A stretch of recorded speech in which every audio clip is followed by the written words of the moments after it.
programang ito ay rated SPG. Striktong patnubay at gabay ng magulang ang kailangan. Maaaring may masiselang tema, lengguwahe, karahasan, sexual, horror o droga na hindi angkop sa mga bata. May problema eh. Nakita ko nga pala yung batang doktor. Si Annalyn.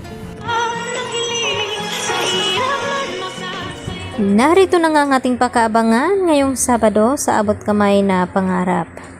Naibigay na nga dito ni RJ ang pera na nagkakahalaga ng 100 million pesos kapalit ng kanyang ama na si Don Pepe. At dito nga natila na isahan na naman itong si RJ dito kay Moira. Dahil sinabi ni Moira dito kay RJ na kung gusto daw niyang mailigtas, mabuhay at maabutan ng kanyang ama ay bilis-bilisan daw ay nasa labas na daw itong si Don Pepe sa loob daw ng basura. Bago daw siya madatnan dito ng truck at makuha ay kinakailangan maunahan dito ni RJ. Subalit wala namang intensyon itong si Moira na ibalik itong si Don Pepe dahil sa kanyang sekreto na baka malaman dito ni RJ at ni Giselle na magkasabwat sila ng kidnappers na ito.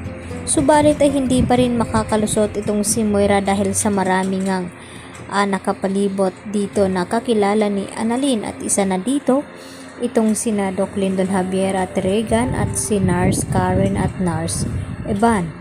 At dito pa naghihintay sa labas itong si Giselle. Kaya dito naman na kita nila Nurse Karen at Evan itong si Moira na nag-disguise na nakabihis pa ito na naka-duster. At gulat na gulat naman itong si Moira na nakita itong sila Nurse Karen at Evan. At dito nga sinabi ni Balahadja dahil nakasalubong nga ni Balahadja itong si Annalyn habang bitbit itong pera na inilagay nga dito ni RJ sa basurahan at kinuha nga ito ni Balahadja. At dito natatandaan ni Annalyn ang mukha ng kanyang nakabangga na dito rin na sinabi ni Balahadja kay Moira na may problema daw sila dahil nakasalubong nga niya ang batang doktor na si Annalyn Santos at namumukhaan ata siya nito. Kaya dito rin naman na sinabi ni Moira na nakita din siya dito ng dalawang nurses ng Apex at tiyak ito na magsusumbong kina RJ at Giselle na nakita at naroon itong si Moira sa lugar kung saan na makipagkita itong si RJ sa mga kidnappers na ito. At unti-unti na nga mabobulyaso itong mga plano ni Moira, lalo pa na tinawagan siya dito ni Zoe kung ano na daw ang nangyari sa kanilang transaksyon dito kay RJ upang makuha nga itong pera na napakalaking halaga.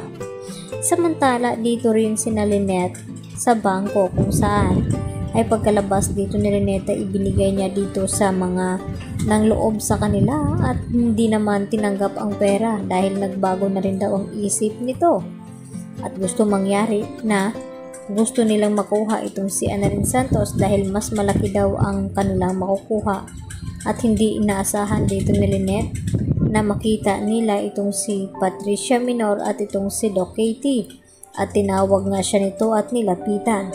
Dito makakatakas itong si Lynette sa mga kamay na ng loob sa kanila at tatawagan nga ba dito ni Dr. Enriquez itong si Carlos upang ipaalam na natagpuan nga nila itong si Lynette at makakaligtas nga ba sila dito sa mga tauhan ni Balahadja na sina Dax at iba pa dahil sa daming ang pinakalat ng mga tauhan nito ay talagang tagilid ang mga kalagayan dito nila Lynette at natagpuan na nga ni Carlos itong si Harry na binugbog at dito na sinabi ni Harry na tinangay daw itong si Lynette ng mga magnanakaw. Kaya yan ang ating pakatutukan mamaya, dito lamang yan sa Abot Kamay na Pangarap.